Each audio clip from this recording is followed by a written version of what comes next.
Let me start quietly, but honestly, it detonates everything once you actually hear it. Are you ready? I am ready. Hit me. Every single problem you have ever experienced was created by you, Hmm. from the inside. Yeah. It is quite the opening volley, isn't it? And I mean, you're like most people. It immediately makes you want to put your defenses up. Oh, absolutely. And to you listening right now, I know exactly what your brain just did because mine did the exact same thing. Right. But I really want to reassure you right out of the gate here. This deep dive is not a guilt trip. It's not a shame thesis. And it is definitely not an exercise in that hollow, toxic positivity. Ugh, yeah. The whole, like, just manifest a better reality kind of spiritual bypassing. Exactly. None of that. Today, we are pulling from a really fascinating stack of philosophical essays, some modern psychology research, and these incredibly dense theoretical texts.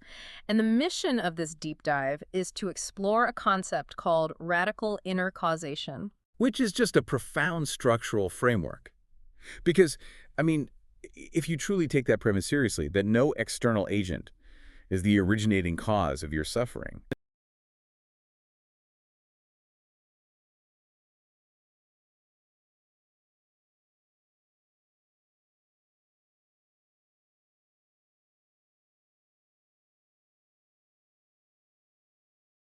Yeah. The problem and the solution actually share the exact same address. They were always neighbors living right there in your own interior. Okay, so let's unpack this. Because to understand how we actually build our own problems from the inside, we, well, we first have to look at how fiercely we try to avoid that And realization. we fight it tooth and nail. We really do.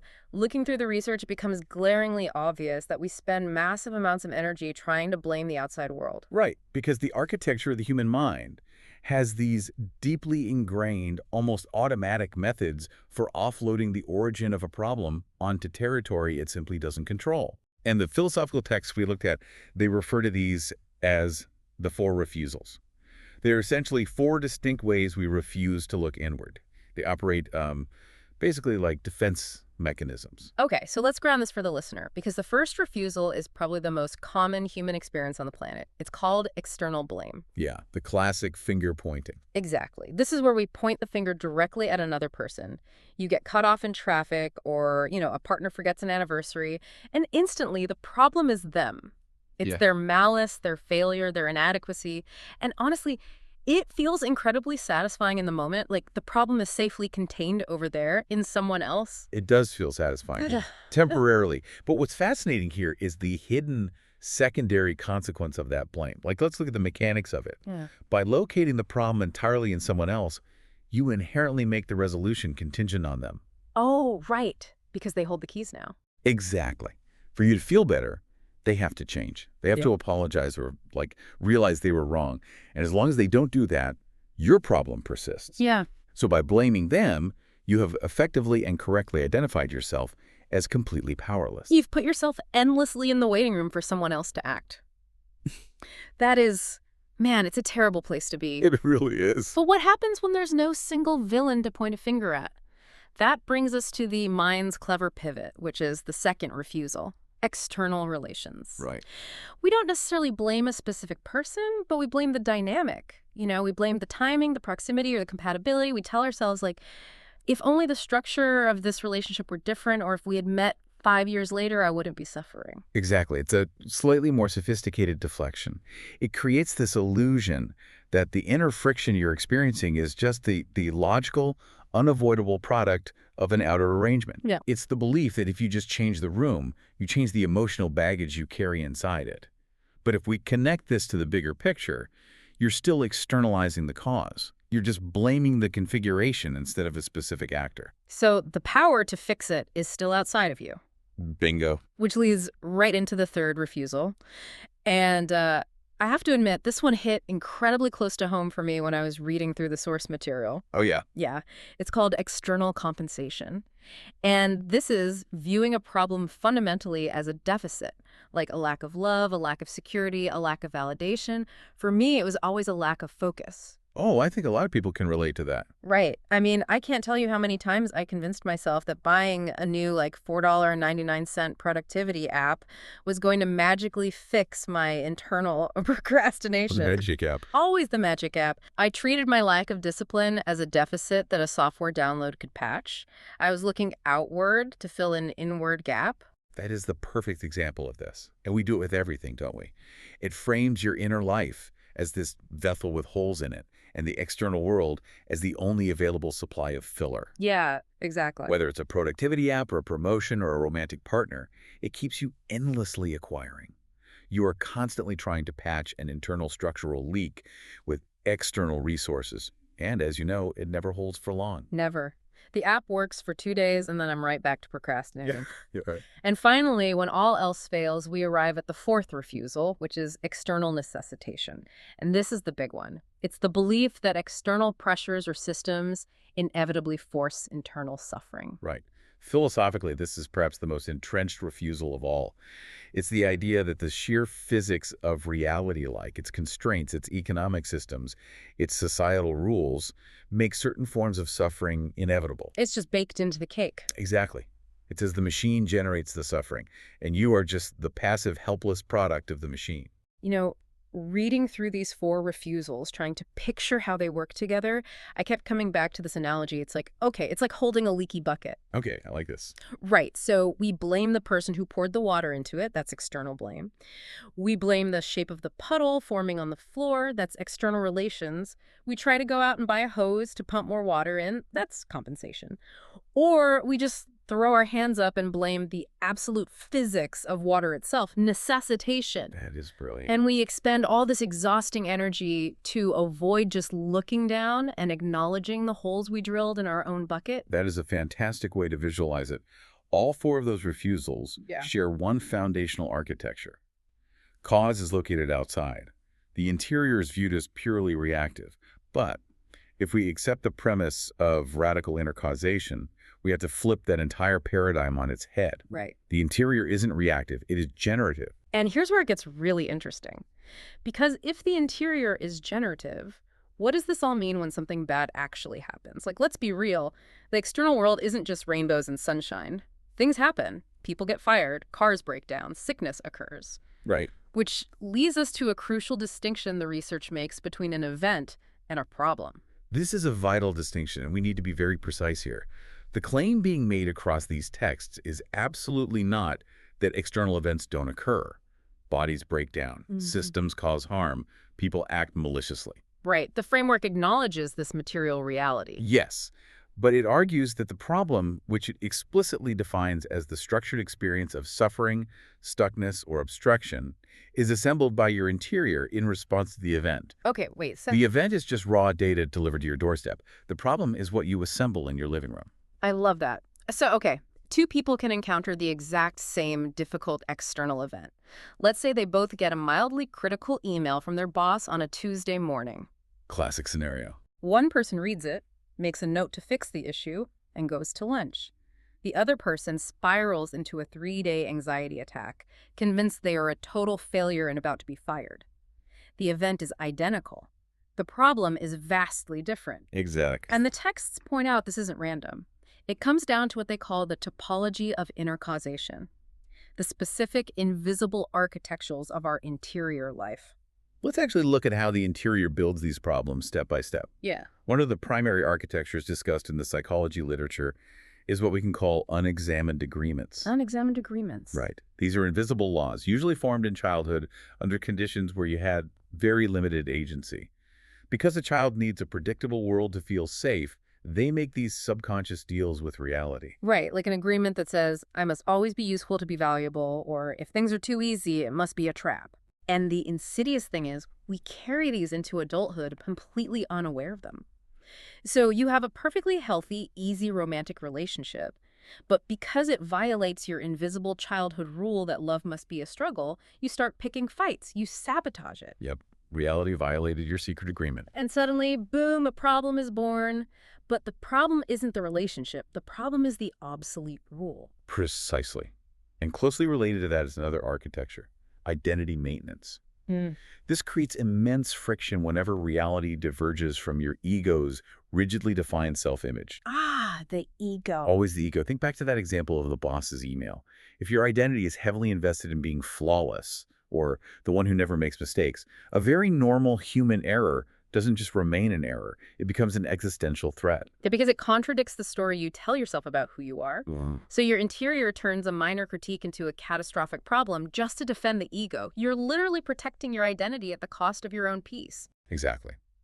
Then we have a third major structure, unprocessed material.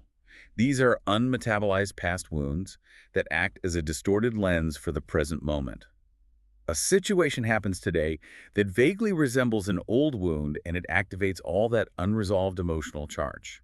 Give me an example of that one. Okay, let's say your partner comes home an hour late. Mm-hmm. Instead of the event just being traffic, the interior architecture routes that event through a massive abandonment wound from 15 years ago. You think the problem is in the present, but its generative structure is entirely in the past. Oh, wow. It's like applying a 15-year-old filter to a modern photograph and wondering why the colors are all wrong. That's a great way to put it. And then the final architecture mentioned is misaligned orientation. This generates problems purely through direction. When your navigational system is pointed outward, like when you walk into a room and instantly try to read everyone's mood to decide how you should feel, you lose access to your own internal regulation. Right, you're trying to control terrain you have no jurisdiction over. Okay, I'm tracking with all of this. The examples make sense, but I have to play devil's advocate for a second here. Go for it.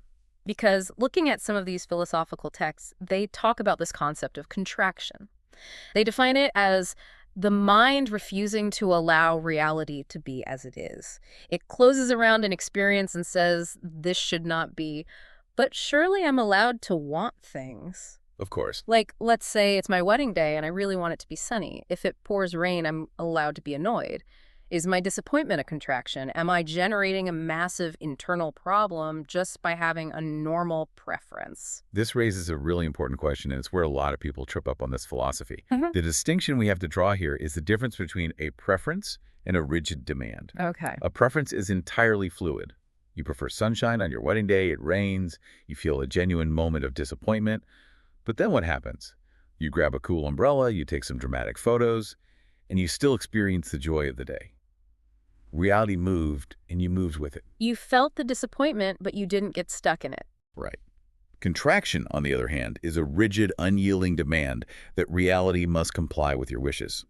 The mind closes like a fist around the fact of the rain and says, this is wrong, this is ruined, this should not be happening to me. Oof, yeah. The gap between what is and what your mind demands becomes the site of the suffering.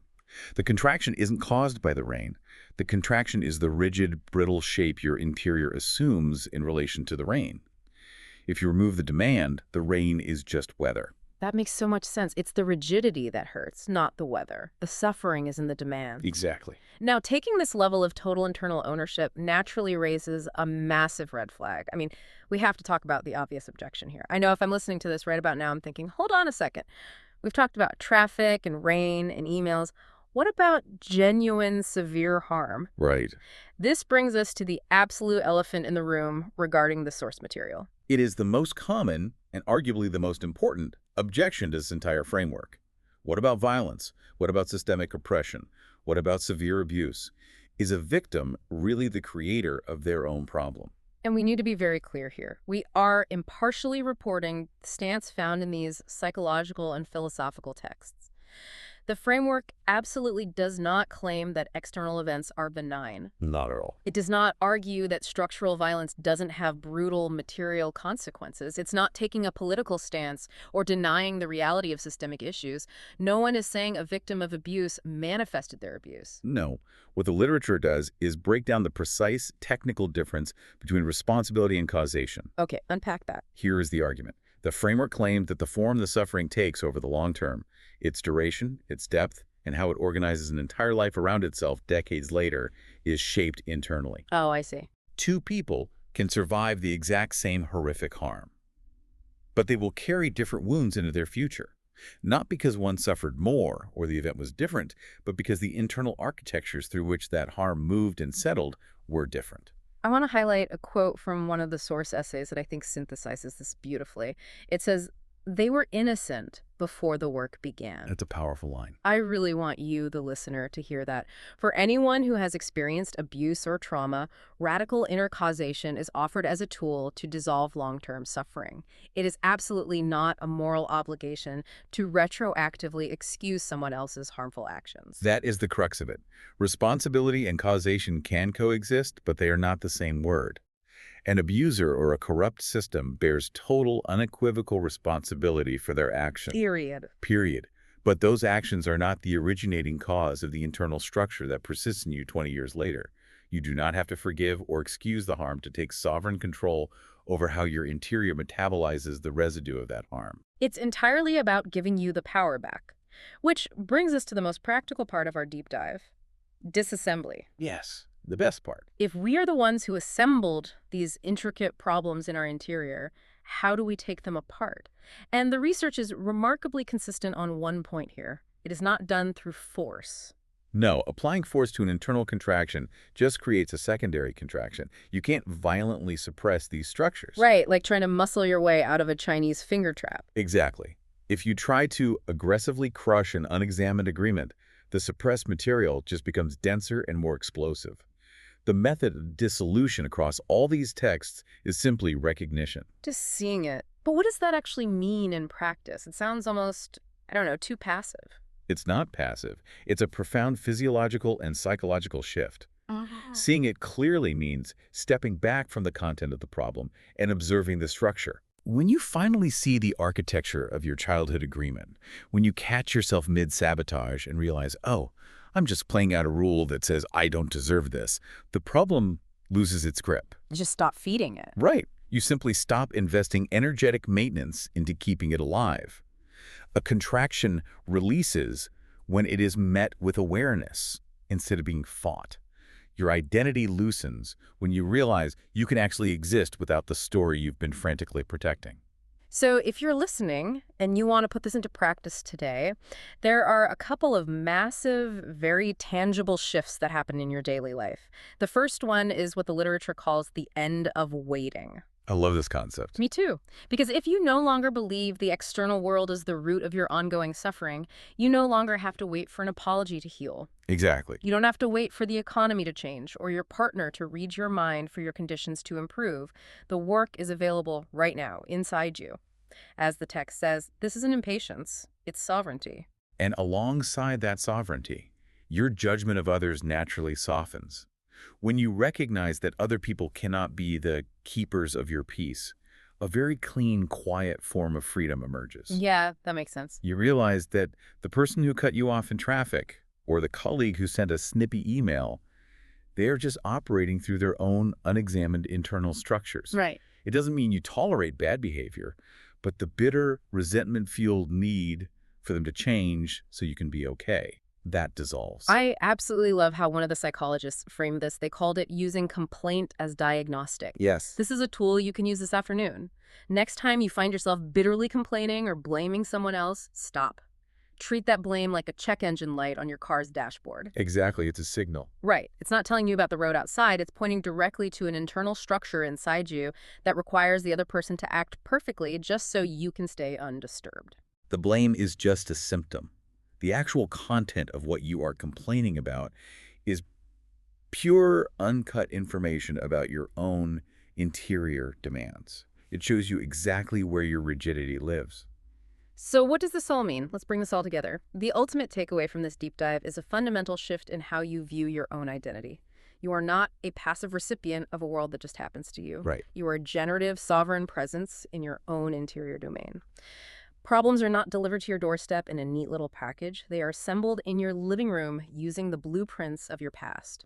And because you assembled them, you have the profound, liberating power to take them apart. If we look at the implications of everything we've unpacked today, it leaves us with a really fascinating challenge. Let's hear it. Think about the most persistent, annoying problem you currently face. If that problem is actually an architecture you built to navigate the world, Yeah. what would happen if you simply stopped paying the energetic maintenance costs on that structure today? Wow. What would collapse, and what kind of space would that leave behind?